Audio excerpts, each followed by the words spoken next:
Hi friends, இன்றைக்கி இந்த வீடியோவில் நம்ம பார்க்க போகிறது ஒரு ஸ்நாக்ஸ் ரெசிபி, கட்லெட் ரெசிபி தான் பார்க்க போகிறோம். சோயா சங்க்ஸ் வச்சு பண்ணியிருக்கேன். இது எப்படி பண்ணலாம் அப்படிங்கிறத நம்ம பார்க்கலாம். இது பண்ணுறதுக்கு ஒரு பவுலில் நல்லா சுடுதண்ணி சூடு பண்ணி நல்லா கொதிக்க வச்சு எடுத்து வச்சுட்டேன். அதில் 2 கப் அளவுக்கு சோயா சங்க்ஸை வந்து ஆட் பண்ணிக்கிறேன். இது ஒரு 1/2 அன் ஹவர் அப்படியே இருக்கட்டும். நல்லா தண்ணியெல்லாம் அப்சர்வ் ஆகி நல்லா பெருசாக வரும். கொஞ்சம் நம்ம கை பொறுக்கிற சூடு வந்தோடனே இதை நல்லா பிழிஞ்சு எடுத்துக்கலாம். நான் இப்போ போட்ட எல்லாத்தையுமே பிழிஞ்சு எடுத்து அதை ஒரு மிக்ஸி ஜாரில் மாற்றிக்கிட்டேன்.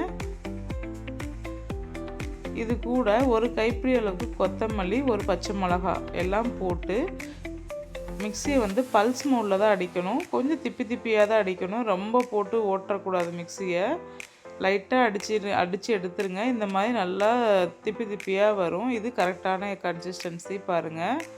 இப்போது இதை ஒரு பக்கம் வச்சுட்டு ஒரு பவுலில் 2 உருளைக்கிழங்கு வந்து ஆல்ரெடி வேக வச்சதை எடுத்துக்கிறேன்.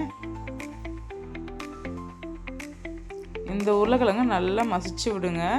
ஆக்சுவலாக இந்த உருளைக்கிழங்கு மட்டும்தான் பைண்டிங் ஏஜென்ட், வேறு எதுவுமே கிடையாது. கடலை மாவோ, அரிசி மாவோ, மைதா மாவோ எதுவுமே நம்ம போட போகிறதில்ல. இந்த உருளைக்கிழங்கு மட்டும்தான் ஒரு நல்ல பைண்டிங் ஏஜெண்ட்டாக இருக்க போகுது. இது கூட வந்து நம்ம அரைச்சி வச்சுக்கிற அந்த சோயா சங்க்ஸ் மிக்ஸையும் இது கூட சேர்த்துக்கலாம். சேர்த்துட்டு இப்போ இதுக்கு தேவையான அளவு மசாலாலாம் என்னென்னு சேர்க்கலாம்.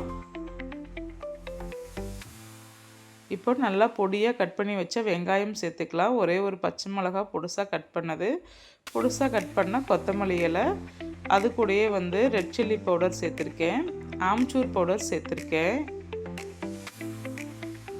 தனியா பவுடர் லைட்டாக தான் சேர்த்துருக்கேன், ரொம்ப சேர்க்கலை. கரம் மசாலா சேர்த்துட்டு உப்பு தேவையான உப்பு சேர்த்துக்கலாம்.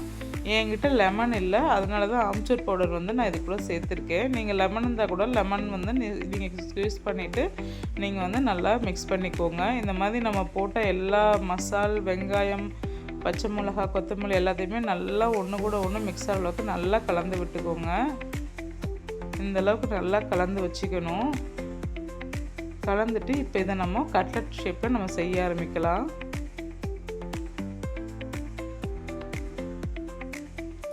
நீங்கள் இதில் என்ன ஷேப் வேணால் செய்யலாம். நான் இன்றைக்கி ரவுண்ட் மட்டும் தான் செஞ்சுருக்கேன். உங்களால் முடியும் அப்படின்னா நீங்கள் என்ன ஷேப்பில் வேணால் செய்யுங்க. ஆக்சுவலாக இந்த அளவுக்கு வந்து எல்லாமே நல்லா தட்டி நல்லா கட்லெட் ஷேப்பில் செஞ்சு எடுத்து வச்சுக்கோங்க. நான் வந்து இருந்த எல்லா பேட்டரியுமே வந்து நான் செஞ்சு எடுத்து வச்சுட்டேன். ஏன்னா நம்ம ஃப்ரை பண்ணும்போது டக்குன்னு போட்டு எடுக்கிறதுக்கு ஈஸியாக இருக்கும் அப்படிங்கிறனால நல்லா ஃப்ரை பண்ணி எடுக்கணும். அதனால் எல்லாமே செஞ்சு முடிச்சுட்டு இப்போ ஒரு பிரெட் க்ரம்ஸ் எடுத்திருக்கேன். வீட் ப்ரெட்டை வந்து லைட்டாக ஒடிஜில் டோஸ்ட் பண்ணிவிட்டு அதை வந்து நான் பவுட்ரு பண்ணி எடுத்துக்கிட்டேன் பிரெட் க்ரம்ஸ்க்கு. இன்னொரு பவுலில் 2 டேபிள் ஸ்பூன் அளவுக்கு கார்ன்ஃப்ளவர் மாவு சேர்த்துட்டு அதில் கொஞ்சம் தண்ணி சேர்த்து மிக்ஸ் பண்ணி நல்லா கலந்து வச்சுக்கோங்க.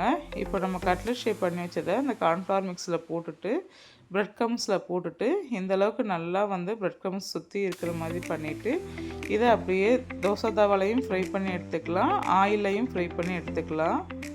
நான் இப்போ 2லையுமே பண்ணியிருக்கேன் பாருங்கள். இது தோசை தவாலை பண்ணுறது. இன்னொரு பக்கம் வந்து ஆயிலில் ஃப்ரை பண்ணி எடுக்க போகிறோம். அதுவும் சைட்லேயே தான் வச்சுருக்கேன். 2 அடுப்பில் 2மே வச்சு பண்ணிகிட்ருக்கேன் பாருங்கள். இப்போது நல்லா தோசை தவாலை நல்லா கோல்டன் கலரில் ஃப்ரை ஆகி வந்துட்டுருக்குது. நீங்களும் இந்த டிஷ்ஷை செஞ்சு பாருங்கள். 2யுமே செஞ்சு பாருங்கள். உங்களுக்கு ஹெல்த்தி ஆப்ஷன் வேணும்னா நீங்கள் தோசை தவாலை பண்ணிக்கலாம். குழந்தைங்களுக்கு நல்லா மொறுன்னு வேணும் அப்படின்னா நீங்கள் ஆயிலில் ஃப்ரை பண்ணி எடுத்துக்கலாம். நீங்களும் இந்த கட்லெட் செஞ்சு பார்த்துட்டு எப்படி இருந்ததுன்னு சொல்லுங்கள். இந்த வீடியோ பிடிச்சிருந்தா ஒரு லைக் பண்ணுங்கள், ஷேர் பண்ணுங்கள், சேனலுக்கு ஒரு சப்ஸ்கிரைப் பண்ணுங்கள். பாருங்கள், தோசை தவாவில் பண்ணதும் நல்லா ரெடி ஆகிடுச்சு. இப்போ இதை பிளேட்டிங் பண்ணிடலாம்.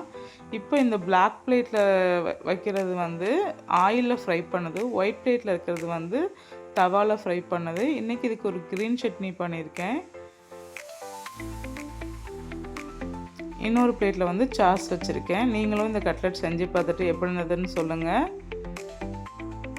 குழந்தைங்களுக்கு ரொம்ப பிடிக்கிற விஷயமாக தான் இருக்கும். எல்லாருமே செஞ்சு பாருங்கள். Happy eating, healthy eating.